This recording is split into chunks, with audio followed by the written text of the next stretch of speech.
All right, let's talk about one of the biggest, trickiest problems in AI right now. How do you actually know if a large language model is any good? It sounds simple, but it's not. And it turns out the solution that almost everyone is using has a massive hidden flaw. Let's get into it. So imagine you build this amazing system to grade your AI. It's fast, it's scalable, it gives you a nice, clean score. But what if that system, your AI judge, was secretly fundamentally biased? What if it was making decisions based on something so simple it could throw off all of your results? To really get why we even need AI judges, you have to look at how we used to do things.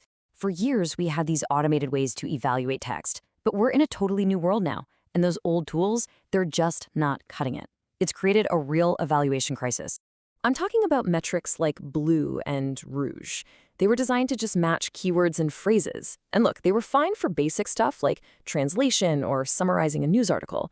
But how do you use a keyword matcher to score creativity or nuance or whether the tone is right? The short answer is you can't.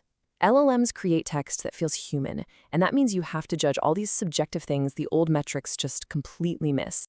So the old metrics are broken, and having humans evaluate everything is super slow and crazy expensive.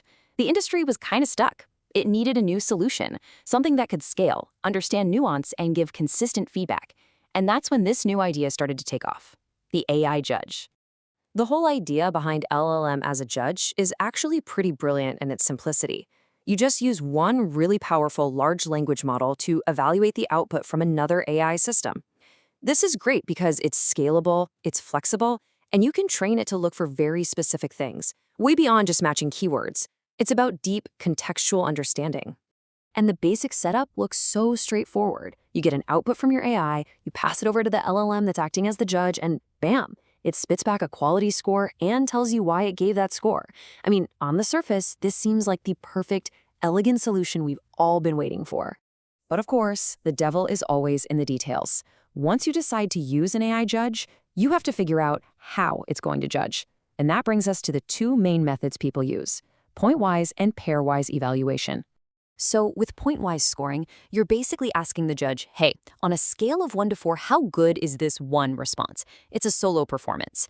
But with pairwise comparison, you're asking a totally different question. You're saying, okay, here are two options, A and B. Which one's better and why? It's a head-to-head competition. It's a small difference in setup, but it has huge implications. And the trade-offs here are pretty important. Point-wise, or single output scoring, is incredibly scalable. You can just churn through evaluations one by one, which is great for simple checks. But pairwise comparison, while it's a bit less scalable, is way better for judging those subtle differences in quality. It's more about relative performance. Let's look at a quick example. On the left, the point-wise judge looks at response A and gives it a 3 out of 4. It's an absolute score. But now look at the right. The pairwise judge isn't thinking about some abstract score.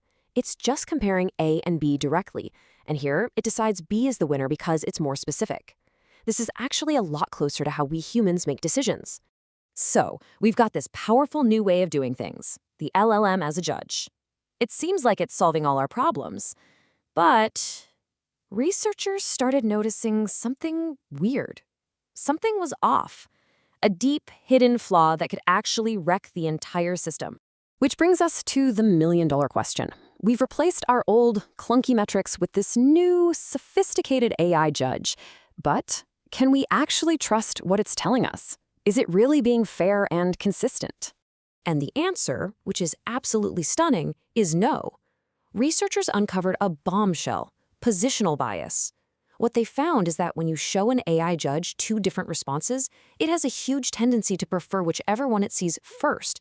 You can swap the order of the exact same two responses, and the judge will completely flip its decision. The quality didn't change, but the judgment did. So, just how bad is this bias? Well, get this. In one study, ChatGPT was acting as the judge, and when its own response was shown second, it agreed that the other model's response was better a whopping 82.5% of the time. That conflict rate, the percentage of times the judge totally contradicted itself just because the answers were reordered, was 82.5%. That's a catastrophic failure of consistency. And here's the part that will really blow your mind.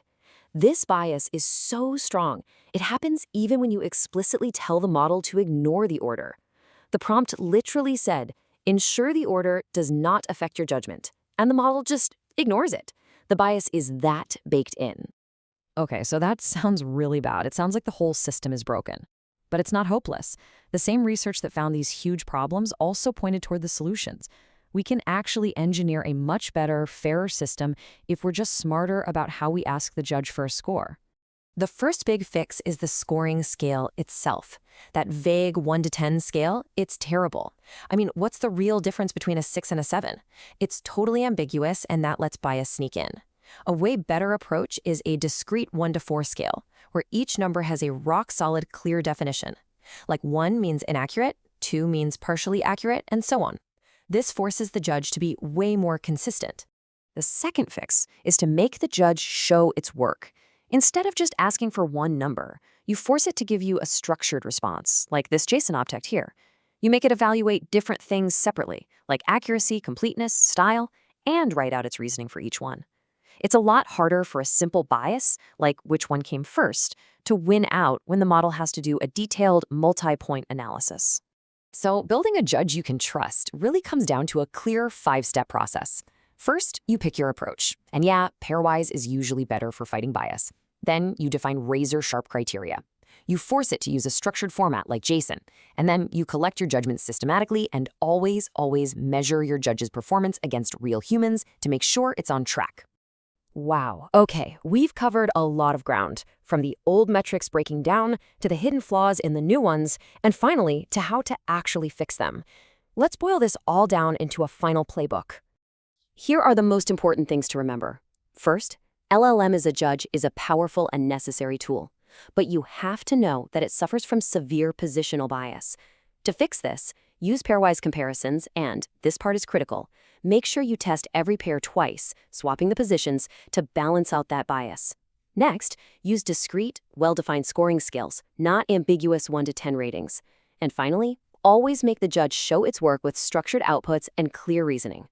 When you use these techniques, you really can build a more reliable, more consistent, and ultimately a fairer AI evaluation system. The question isn't if we can trust our AI judges anymore, it's about how we engineer them to be trustworthy right from the start. So now that you know how to build a fair one, what are you going to measure first?